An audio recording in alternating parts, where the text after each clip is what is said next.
Well, good morning. And as you may have noticed, the chairman and I are joined today by the CENTCOM commander, Admiral Bradley Cooper. He just returned from the front lines to see the troops and meet with allies, and this morning briefed us, just before this briefing, on the latest on all aspects of Operation Epic Fury. So after the chairman concludes, we'll ask Admiral Cooper to share a quick update on the ground truth from his trip to the region as he continues to implement an ironclad blockade and ensures that our forces are maximally postured to restart combat operations should this new Iranian regime choose poorly and not agree to a deal. And that is what we urge this morning, that this new Iranian regime choose wisely, which is where we'll start with a message to Iran's military leadership, to the KH leadership and IRGC leadership. We're watching you.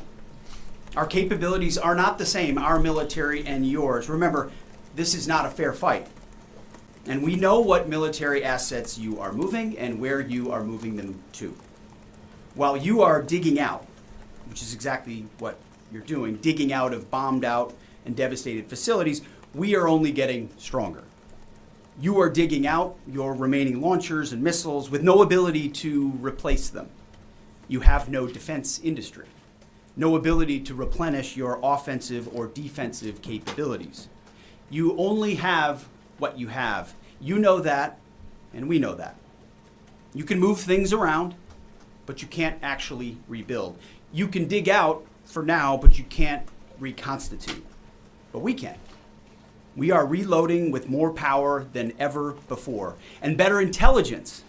Even more importantly, better intelligence than ever before, as you expose yourself with your movement to our watchful eye. We are locked and loaded on your critical dual-use infrastructure, on your remaining power generation, and on your energy industry.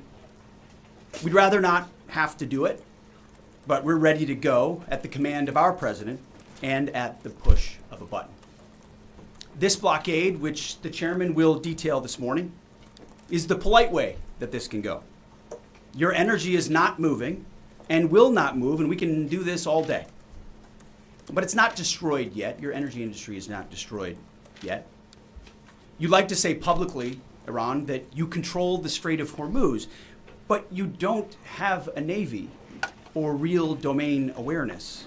You can't control anything. To be clear, threatening to shoot missiles and drones at ships, commercial ships that are lawfully transiting international waters, that is not control. That's piracy. That's terrorism. The United States Navy controls the traffic going in and out of the strait because we have real assets and real capabilities. And we're doing this blockade, performing it with less than 10% of America's naval power. The math is clear. We're using 10% of the world's most powerful navy, and you have 0% of your navy. That's real control, and we have a long track record of dealing with pirates and terrorists. But there is an alternative. As our negotiators have said, you, Iran, can choose a prosperous future, a golden bridge, and we hope that you do for the people of Iran. In the meantime, and for as long as it takes, we will maintain this blockade, successful blockade. But if Iran chooses poorly, then they will have a blockade and bombs dropping on infrastructure, power, and energy. And at the same time, Treasury Secretary Scott Bessent and our friends over at Treasury are launching Operation Economic Fury as well, maximizing economic pressure across the entirety of the government. To Iran, choose wisely. The world watched, and so did you, as the U.S. military moved seamlessly from major combat operations to a world-class blockade. We can make that transition again, very quickly, and even more powerfully than ever. At the direction of President Trump, the War Department will ensure that Iran never has a nuclear weapon. Never. We'd prefer to do it the nice way, through a deal led by our great vice president and negotiating team, or we can do it the hard way. We urge this new regime to choose wisely. Speaking of choosing wisely, a note to the press corps, to the American media, as I just can't help but notice the endless stream of garbage, the relentlessly negative coverage you cannot resist peddling, despite the historic and important success of this effort and the success of our troops.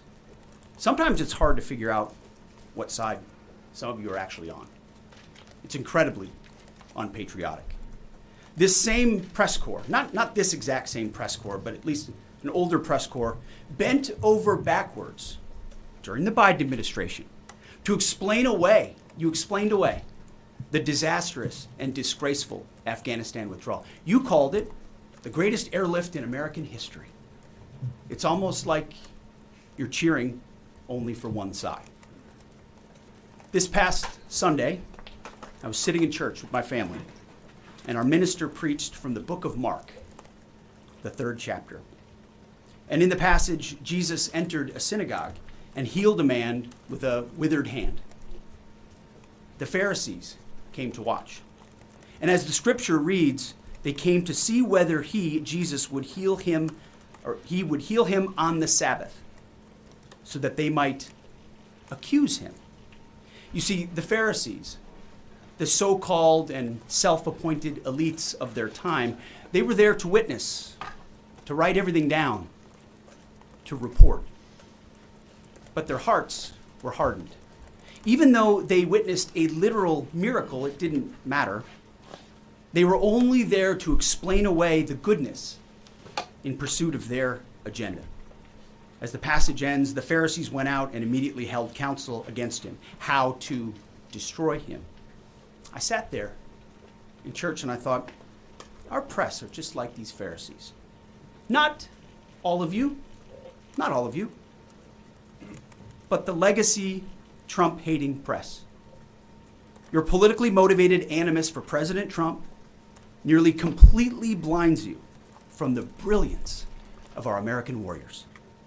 The Pharisees scrutinized every good act in order to find a violation, only looking for the negative. The hardened hearts of our press are calibrated only to impugn.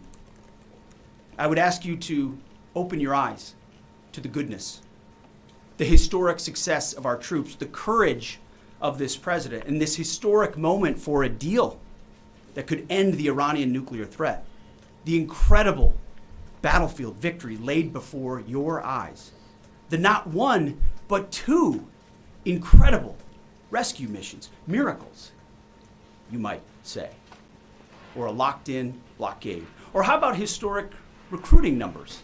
Yesterday, we announced that the Air Force and the Space Force met new higher goals in FY26, 5 months in advance of the end of the fiscal year, five months ahead of time.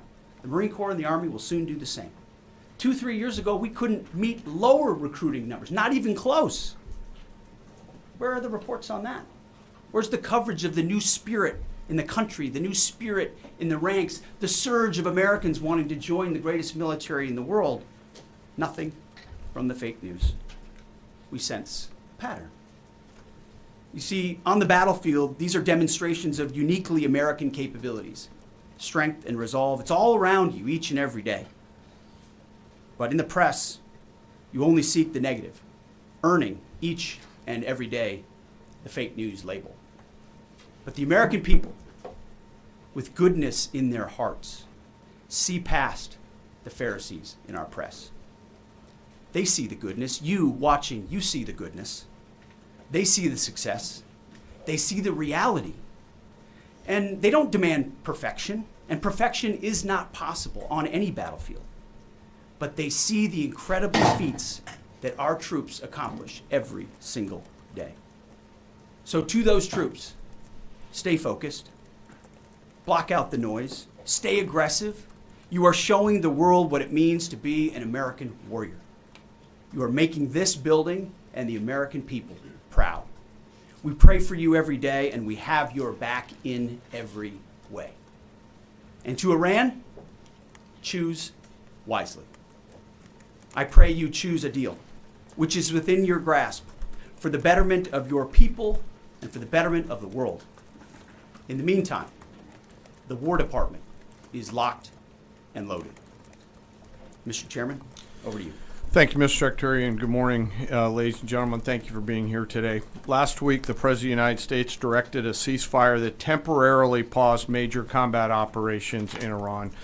The unprecedented effort by America's joint force during Operation Epic Fury set the conditions for this ceasefire. And as the Secretary said, I'd like to emphasize during this pause that the United States joint force remains postured and ready to resume major combat operations at literally a moment's notice. This morning, I'd like to give you an update on the ongoing blockade in the CENTCOM AOR area of responsibility. On Monday, 13 April at 10 a.m. Eastern Standard Time, at the direction of the President, America's joint force began implementing a blockade against Iran under the leadership of Admiral Cooper and the team at CENTCOM. Let me be clear, this blockade applies to all ships, regardless of nationality, heading into or from Iranian ports. The U.S. action is a blockade of Iran's ports and coastline, not a blockade of the Strait of Hormuz. Enforcement will occur inside Iran's territorial seas and in international waters. In addition to this blockade, the joint force, through operations and activities in other areas of responsibility, like the Pacific area of responsibility under the command of Admiral Paparo, will actively pursue any Iranian-flagged vessel or any vessel attempting to provide material support to Iran. This includes dark fleet vessels carrying Iranian oil. As most of you know, dark fleet vessels are those illicit or illegal ships evading international regulations, sanctions, or insurance requirements. More than 10,000 sailors, Marines, and airmen, over a dozen ships and dozens of aircraft are executing this mission. And let me walk you through this operation a little bit. Please go to the first slide. First to the graphic. This is taken before the blockade began. North is up. You can see the blockade line here in the center of the graphic, denoted by the red dashed line. This map is a pull from our common operating picture that we use to allow commanders and key leaders to see what is happening in near real time. We just grabbed screen grabs to highlight the actions and activities. What is not shown is how incredibly congested this area is and the incredible work that our sailors are doing to ensure that they can work in and around an incredibly busy water space. What is also not depicted here is the massive force of fighters, intelligence aircraft, helicopters, and other embarked forces, to include aerial refueling tankers that are up overhead this blockade area. You'll note that U.S. forces are in blue, Iranian ships are in red, and as we started this blockade, there were 7 ships of interest that were of concern for U.S. Central Command. Through a variety of intelligence tools and with the assistance of the Office of Naval Intelligence and other intelligence agencies, the force began to hunt for potential interdictors at 10 a.m. Eastern Standard Time. Next slide, please. It's now 12:40 Eastern Daylight Time, 2 hours and 40 minutes into the blockade, as attempted blockade runners attempt to hop the line. U.S. forces began to commit. Out in front of them was a range of intelligence, surveillance, reconnaissance, and tactical assets. And immediately these runners began to see, sense, and feel America's combat power compressing upon them. The lead ship, normally a destroyer as depicted here, along with air power off of the USS Abraham Lincoln Strike Group, began to move towards those ships. At each point the United States Navy will transmit a warning. A young sailor, normally on the bridge of one of those destroyers, a junior officer, picks up that mic and transmits, and I quote, "Do not attempt to breach the blockade. Vessels will be boarded for interdiction and seizure transiting to or from Iranian ports. Turn around or prepare to be boarded. If you do not comply with this blockade, we will use force." And as this message is being transmitted, as I mentioned earlier, those ship masters can literally see, sense, and feel the pressure around them. It's a finely tuned machine, rehearsed multiple times, and executed now 13 times since the blockade has begun. Next slide, please. We're now 24 hours plus into the blockade. You can see the turning around of multiple ships, 12 of which stayed inside the blockade line, one of which not depicted off to the eastern side, turned around before even attempting it. Any ship that would cross the blockade would result in our sailors executing pre-planned tactics designed to bring the force to that ship, if need be, board the ship and take her over. And that includes a series of escalated force options, which could include warning shots and others. Next slide. The final graphic shows taken at 11:20 p.m. the night of 14 April. You can see that the captains of all these ships have made the wise decision not to move, transit, or run this blockade. As I mentioned, so far 13 ships have made the wise choice of turning around. And as we continue to hold this blockade at the order of the Secretary and the President, any vessel that compares to comply with our instructions will be dealt with accordingly.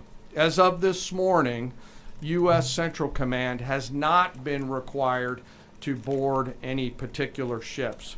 And I'll remind you that we are also conducting similar maritime interdiction actions and activities in the Pacific AOR against those ships that left that area before we began the blockade. Before I turn it over to Admiral Cooper, I want to talk briefly today about the men and women enforcing the blockade, America's sailors and Marines, and today particularly our destroyer and surface forces. When we talk about an American destroyer, it's important that you and the American people understand their capabilities. An Arleigh Burke-class destroyer are the backbone of the United States Navy surface fleet. Over 500 feet long, they displace 9,000 tons, and it is the sports car of the United States Navy. From the keel to the mast, they stand nearly 10 stories tall, and their 4 gas turbine engines can drive the ship at 30-plus knots. These ships are armed to the teeth with surface-to-air missiles, land attack cruise missiles, anti-ship missiles, anti-submarine rockets, torpedoes, 5-inch naval guns, multiple electronic warfare systems, embarked helicopters, extending the reach and capability of each and every one of these destroyers. But far and away, the most important weapon on board these ships is the American sailor. Over 300 warfighters are the heart and soul of these warships. At sea, sometimes for months, and these ships out in the CENTCOM AOR have been out there for months. They operate around the clock in a constant state of readiness, always delivering for our joint force. It's hot in the engine room. The engineering team keeps the lights on and the ship powered and able to respond to the orders from the bridge.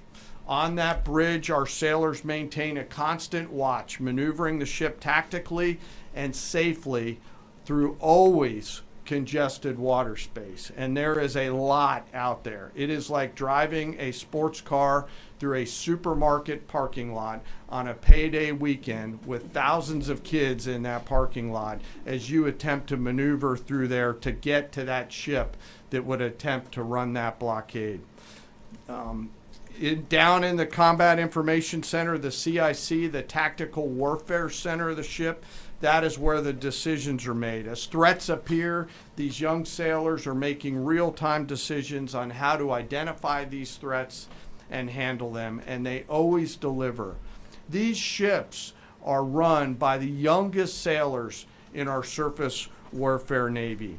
The helmsman, the sailor on the watch at the bridge, is normally just between 18 to 19 years old, and they are trusted to drive this warship through that supermarket parking lot without hitting anything. The conning officer, an equally young commissioned officer who's normally just a few years out of college, is the ones that are giving that young helmsman the orders on where to take that American warship to execute the mission that the Secretary and the President has given us. These are incredibly well-trained sailors. They are led by incredible leaders, salty, experienced leaders, and trusted with deep responsibility. And I'm so humbled and proud of America's Navy. These sailors choose to take the road less traveled to go into the historic surface Navy, and they deliver every single day. Finally, as I often do, I want to highlight one of those surface sailors today and remember our fallen. Today we remember Ensign Robert Thompson of the U.S. Laffey, who died on this day in 1945 in the Battle of Okinawa. He was killed while fighting a fire along with 31 others as 2 Japanese kamikaze aircraft hit their ship. He passed away 1 week after his 22nd birthday and was posthumously awarded the Navy Cross. We remember Ensign Thompson today and all of our World War II vets who continue to give us the gift of a great example. And those surface warfare sailors who are out there doing the job right now take the courage, grit, and determination that those World War II vets gave us into these actions and activities that they're tasked to do every single day. So now I'd like to turn it over to Admiral Cooper to give us a readout of his recent trip to the region. Well, good morning, and Mr. Secretary, thank you for the kind invitation, and Chairman, great to join you. It's a real honor to be here representing the more than 50,000 American service members deployed throughout the Middle East today, supporting operations. And it's great to have the opportunity to highlight the tremendous efforts our warfighters operating forward and the important partnerships with regional allies that continue to thrive. In fact, yesterday I returned from my second trip to the Middle East in the past 15 days. 2 very different visits, one during our offensive operations against Iran, and the second in this most recent trip during the ongoing ceasefire. Very different. During both of my recent trips, I visited with our troops who were deployed across the region in more than 70 different locations, in a distance that largely spans between Florida and Arizona. I've long believed that every success that we have starts and ends with our people, and boy does this shine through brightly. During these visits, I had the privilege of personally recognizing more than 100 servicemen and women for their extraordinary valor, their courage, and their initiative under fire and delivering fire. And every time I interact with these young men and women downrange, I am deeply inspired by their courage, their resilience, and their unwavering commitment. The stories are remarkable. In many cases, you've seen this play out over TV. Fighter pilots who took out Iranian missile launchers in the moments prior to their launch against Americans and our partners, and who hit key military targets in and around Tehran on the attack more than 13,000 times. I met with some of the teams that helped to bring our F-15 airmen home safely from Iran and heard first-person accounts of the stories. Absolute heroes.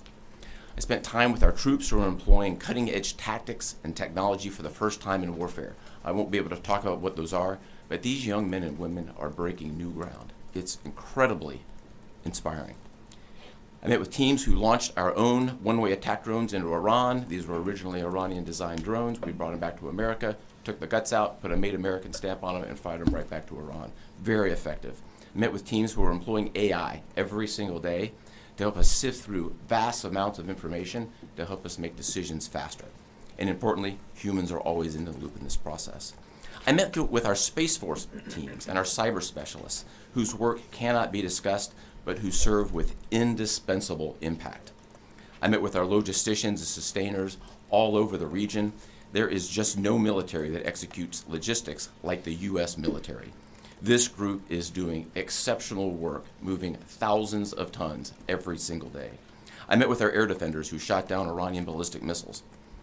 My message for this group in particular is that their actions most certainly saved thousands of lives across the Middle East during Epic Fury. And all told, my personal assessment is, after these couple of trips, is our troops are highly motivated, they're focused, they're vigilant, and they're ready. And they're using this time to do a couple of things. We're rearming, we're retooling, and we're adjusting our tactics, techniques, and procedures. There's no military in the world that adjusts like we do, and that's exactly what we're doing right now during the ceasefire. A little note about partners.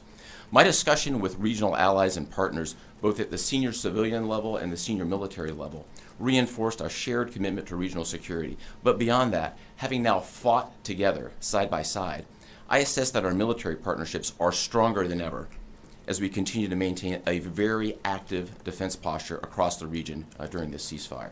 And that posture stretches across the entire Arabian Peninsula, and it runs from northern Iraq all the way down into the northern Arabian Gulf. In creating the largest air defense umbrella in the world across the Middle East, we embedded specially trained U.S. military air defenders alongside our partner nation soldiers, side by side, literally side by side.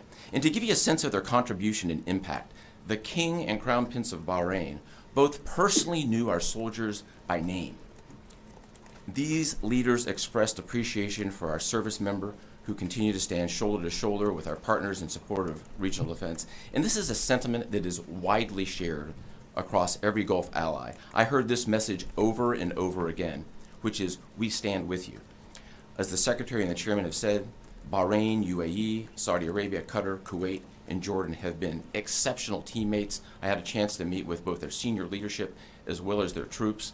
Boy, equally inspiring and equally committed to mutual defense. They defended Americans and they defended their own country. It was inspiring. And there's been no better teammate than Israel. Together, the four best air forces in the world, the Israeli Air Force, the U.S. Air Force, and the air forces of the U.S. Navy and U.S. Marine Corps, together met and exceeded our own military objectives over and over again. Twice in the past 2 weeks, I've met with the Israeli Chief of Defense to ensure that we remain closely aligned, and we do. And then finally, let me just close by saluting the brave men and women who are in uniform and who continue to answer the call with unrivaled lethality, great teamwork, and resolve. We've asked them to stay ready during this period, and that's exactly what they're doing. I couldn't be prouder, and I know that you and the American people share in that same pride. Thank you so much. All right, we'll take a few questions. Go ahead. Thank you. Alexandra Ingersoll, One American News. How is the Iranians' decimated command and control affecting the ceasefire at this juncture? Ergo, how are we enforcing a ceasefire with an enemy who has virtually no command and control? And then one other question about the Houthis being, have the Houthis been an issue in the Straits of Hormuz and the Bab al-Mandab Strait at the Red Sea, or are we tracking that militarily? Appreciate that. On the ceasefire front, it's right. Their command and control capabilities are highly degraded. So their ability to talk, see, sense is at the worst it's ever been. But their motivation to want to stay in the ceasefire is very high because they understand that a violation of that ceasefire means a commencement, once again, of Admiral Cooper's forces, which went very poorly for them. So they have a high incentive to maintain that ceasefire, even though they can't talk and organize as well as they'd like to. And then as far as the Houthis, thus far, they have stayed out of it, which, of course, we think is a good decision by them, and I think is a reflection of the fact that over a year ago in Operation Rough Rider, we had an ongoing and intense campaign that demonstrated American capabilities, which has them hesitating to want to do something on that strait, which I think would be a poor choice. Right here. Good morning, Mr. Secretary, gentlemen. David Zia, Real America's Voice. As commercial shipping ramps up, there was 130 ships a day going through there. As that happens, ships have to anchor up, right, and wait to pass through the narrow strait. Is there any progress with an international force to phase out U.S. military-led escorts or other? Is anyone stepping up to do that? It's a great question. Long term. They should be. There's a lot of talk, and what we've seen in this conflict from allies, and those is a lot of talk, except for the ones that were mentioned by Admiral Cooper in the region who've been phenomenal. Other allies have talked a lot and haven't done anything. And as the President has pointed out, This is a waterway that the American commerce doesn't use all that much. We don't rely on the energy coming out of the Strait of Hormuz, but Asia does, and Europe does, and large parts of the rest of the world do. And so their ability to muster a collective defense or a clearing of the straits would be a wonderful thing. And we hear and see the talk about it, but when shots were fired and those countries were needed the most, they weren't there. They weren't in the strait. They weren't alongside us. Their leaders weren't rallying what they have of their navies. If they decide after CENTCOM does the heavy lifting, which again, they should be able to do. We should live in a world where other countries can defend waterways, not just the United States Navy. Should that conclude, which we believe it will, then we would welcome other countries coming in after the fact. But you can't live in a world in perpetuity, and this is a message to the rest of the world and our allies, where you just rely on America to continually do the heavy lifting. Oh, Iran might get a nuclear bomb. Who's going to do something about it? America. And America only. Other allies need to invest in their capabilities so they can project power and do basic tasks like clearing a strait. So we're not counting on it, but it would be wonderful to see it if it ever materialized. Yes. Thank you, Mr. Secretary. Thank you all for your time. I have a couple questions. I know you said a few weeks ago that Iran's supreme leader was wounded and disfigured. Do you have an update on whether he's even alive at this point? And then another question for you. Iranian embassy accounts are sharing an AI video of Jesus Christ kind of bloodily killing President Donald Trump. Does the Pentagon have a response to this, including the fact that this AI Jesus is casting Trump into hell?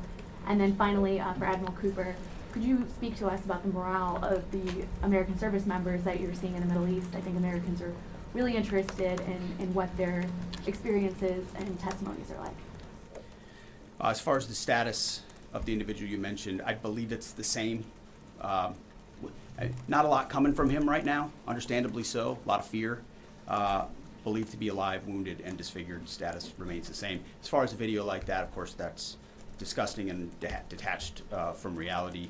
Iran says a lot of things in the propaganda space based on complete lies, and their actions have been lies. Oh, we don't target, we see missiles going into civilian facilities and hotels in the Gulf states. They say we only target military targets as you watch drones and missiles go into. So they are going to misrepresent, lie, spin in a multitude of ways, which we are quite used to.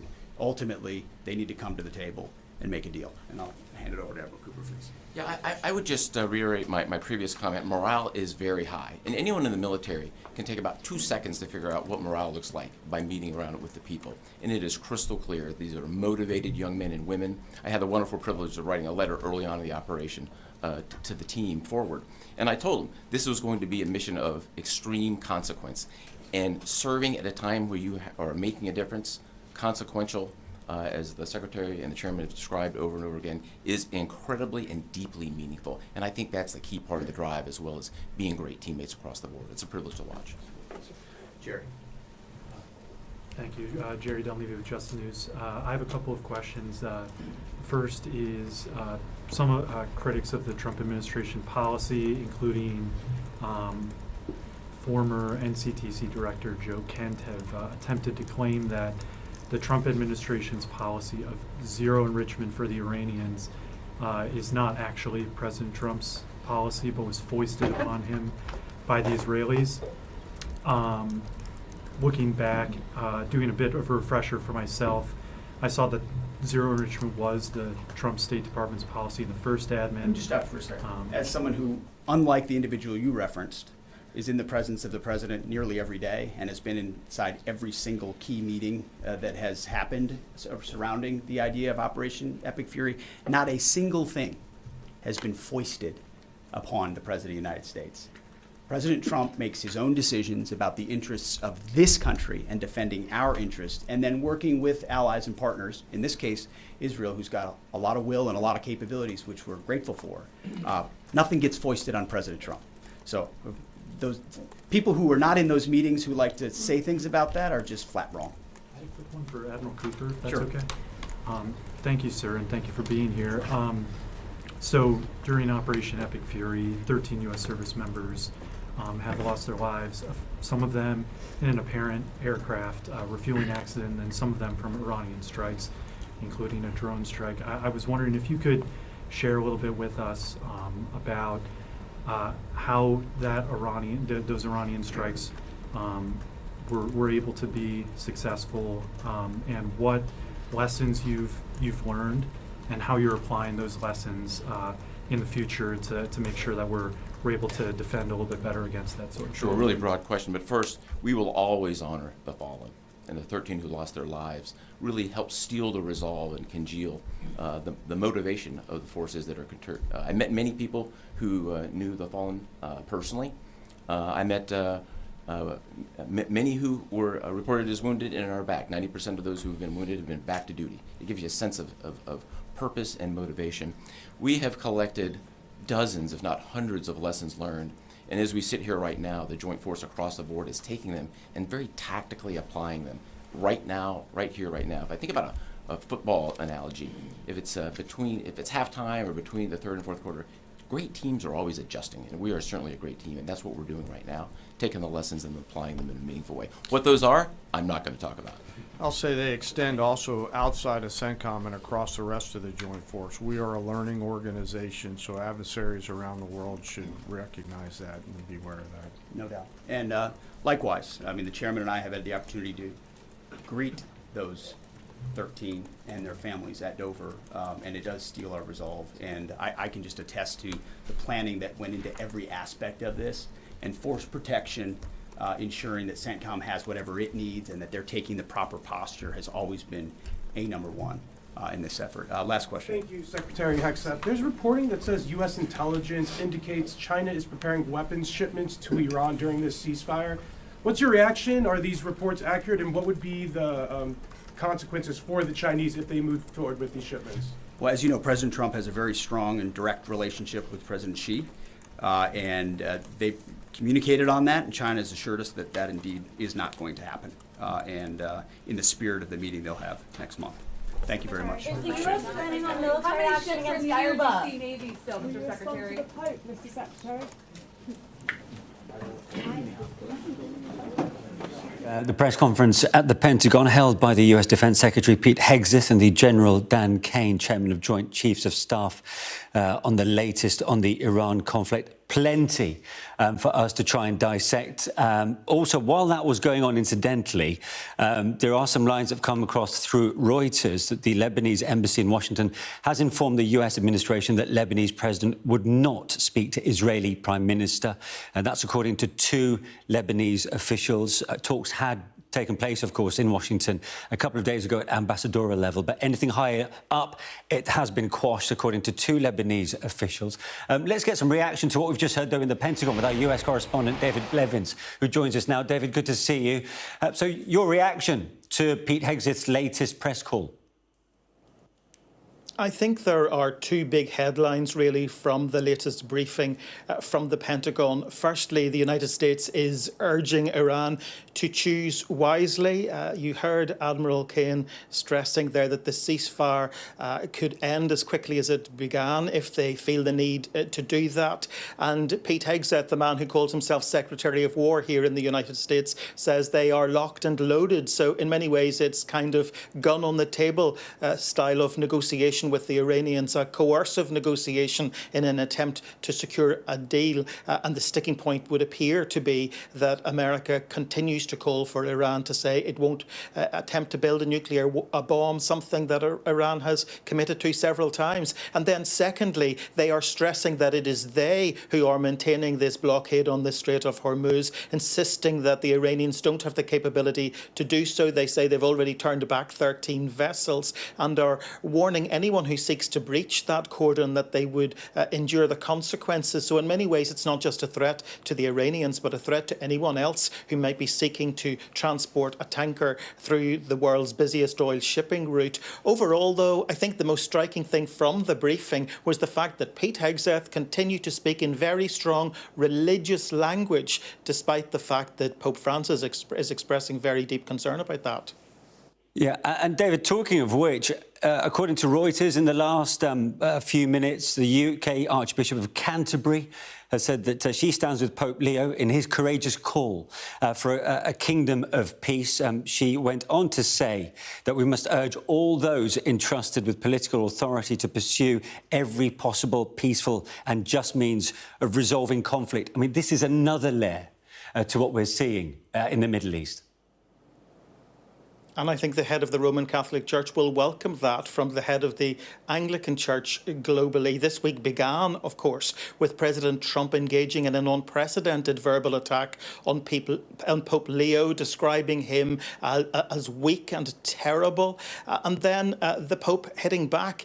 And this morning, as the Pope was addressing an audience in Cameroon, he used very forceful language, urging in fact, he said he hit out at leaders who are spending billions on wars and said the world is being ravaged by a handful of tyrants. And he went further, criticising leaders who use religious language to justify wars and urged a decisive change of course. Now, almost at the same time Pope Leo was speaking, Pete Hegseth was speaking, and he was recalling a sermon he'd heard in church on Sunday from the book of Mark, in which Pharisees were attempting to trip up Jesus. He then went on to suggest that the journalists covering this war are the Pharisees. Now, by my interpretation, that makes either Pete Hegseth or Donald Trump Jesus. Quite remarkable when you consider that just 3 days ago, the President of the United States was forced to delete a post online, a meme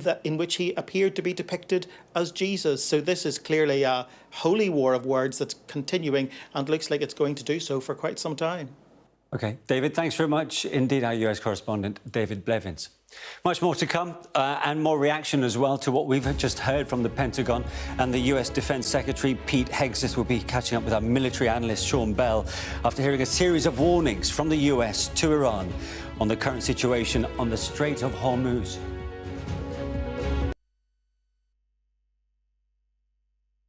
I'm Adam Parsons, Sky's Middle East correspondent. We've just entered Gaza. The vista out there is complete destruction. I'll always remember going into Gaza City during the war. All around us was destruction and the sounds of battle. I witnessed the scars of the October the 7th attacks, burnt out homes, bullet holes in walls, and bloodstains on the floor. People were murdered, people were kidnapped. The Israelis insist that many of these prisoners are terrorists, but here the Palestinians consider them a blend of freedom fighters and political prisoners. These are the settlers in waiting, keen to start a new life. The least we can do is just kick them out of our land. Sky News, get the full story first.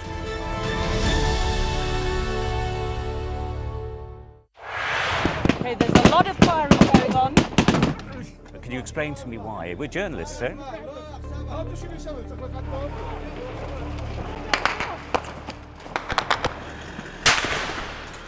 Let's go. Watch way. Right, we're going to get in. Right, get in. Get in. We just want to ask you a few questions about your involvement with ISIS. Next step for them quite often is getting on a boat and sailing illegally over into Europe. Es un solo procesamiento, una sola sacada. Whoa. Oh my goodness. Whoa. Oh my goodness. If you weren't affected, you'd be a bit of a strange person. Turn off the camera. Turn around and go away. Okay, but listen, I told you 3 times.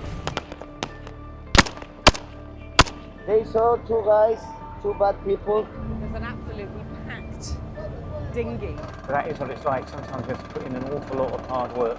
It's worth doing. I suppose it is what we do.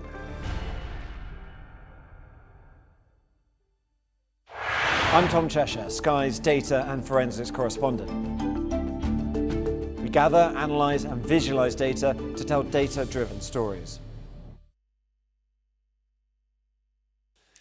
Welcome back. If you're just joining us here on Sky News, we've just heard from the Pentagon. US Defence Secretary Pete Hegseth has been giving us the latest on the conflict in Iran. Let's just listen briefly to what he had to say.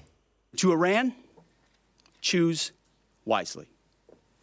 I pray you choose a deal which is within your grasp for the betterment of your people and for the betterment of the world. In the meantime, the War Department is locked and loaded. Well, let's bring in our military analyst, Sean Bell. Sean, I suppose it runs along similar lines to what we've heard, haven't we, from Pete in previous press calls. But here, there were, again, a series of warnings to Iran. Yeah, I think there was sort of two halves to this, weren't there? There was the sort of military delivered, General Dan Caine, Chairman of the Joint Chiefs, gave a very measured view, but an explainer really about how the blockade is working, and I think genuinely quite interesting. Likewise, you had Admiral Brad Cooper giving a bit of what's it like for the troops, and of course the military machine is second to none. It's amazing. The contrast to that, of course, as you say, Pete Hegseth, he was in very, very bombastic mood, and he was issuing a lot of threats still to the Iranian military. And I think I took that key points, really, one of which was the blockade. We're locked and loaded. If you don't start negotiations, we're going to come after you. He talked about the Straits of Hormuz, saying Iran's not under control, we're controlling it. I don't think there's anybody outside the domestic US audience that believes that's true.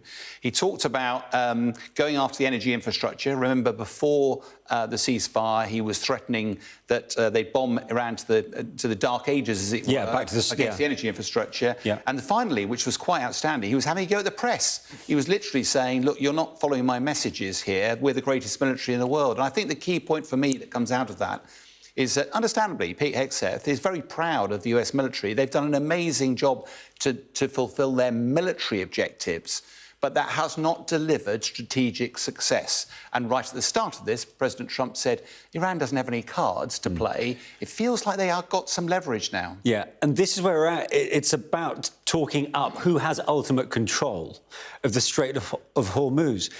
But essentially, when you strip that back, what is actually being achieved by this blockade? Yeah, I mean, we've got a picture of the sort of live tracker, as it were, here. And, when you look at it tactically, the very threat of action is enough to stop any traffic going through because of the insurance market. We've covered all that before. So Iran has attacked some shipping in there. Therefore, it has managed to put its foot on the throat of one of the key arterial routes. 20 to 25% of global energy goes through there. In a way, it feels quite bizarre that America's then claim, no, you don't control it, we control it. There's quite rightly, American blockade is incredibly impressive. That was what Admiral Caine was talking about. No other nation in the world could do it the way they are. But I'm not entirely clear how if you blockade a strait that's already closed, how that actually helps. And there are reports that empty ships are coming in and out. There's also reports that China, because it gets a lot of its energy, although President Trump is sort of dismissing that worry, China must be getting concerned that it's not getting its oil, and that's vital to its economy. So there's undoubtedly pressure and stuff going on behind the scenes. But the big picture is there's a tiny fraction of any trade going through here at the moment. That's causing the energy crisis, and that's not going to be resolved until the war is negotiated and finished. But by continuing this US blockade, are they not essentially depriving the Iranian regime of much-needed funds, revenue, and also weaken the economy further to make them in a more perilous, weaker state? Yes, I mean, there's no doubt that Iran is probably, we've reports that it was earning double the amount of money from its exports of oil because of the high price of oil, and also potentially charging tolls to get through. Now, what you don't want to do is embolden the Iranian leadership, so the blockade is probably more focused at that.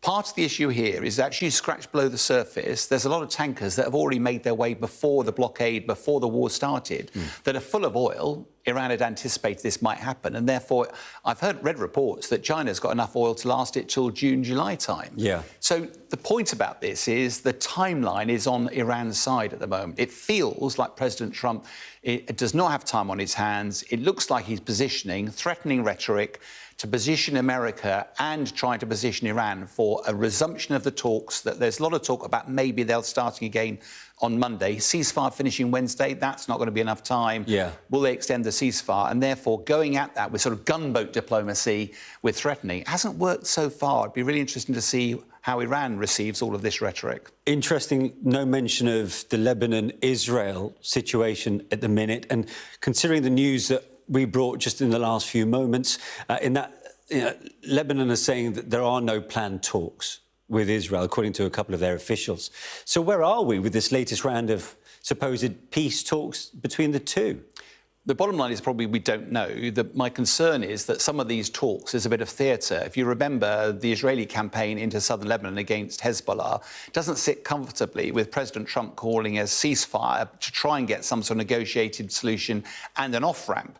So almost certainly Trump has put pressure on Netanyahu to just back off a bit, have some talks. Those talks we understood at Washington was probably on a diplomatic but at an ambassadorial level, not at a key level.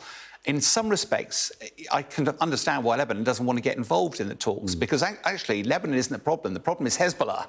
And all that Israel will say to the Lebanon is, you haven't sorted out Hezbollah. If you don't sort it out, we are going to. We're obliged to. Hezbollah says, well, we're going to carry on anyway. Lebanon can't do anything about it. So in a way, it feels like the wrong people are getting around the table. We talk about talks, but they're not talks that are going to lead to a resolution of this conflict. Yeah. And finally, we have essentially a standoff in the Strait right now, as the globe pays ultimately the price for rising prices in energy, energy, no matter whether it's residential or industrial. Time is clearly more on Iran's side here than the US, isn't it?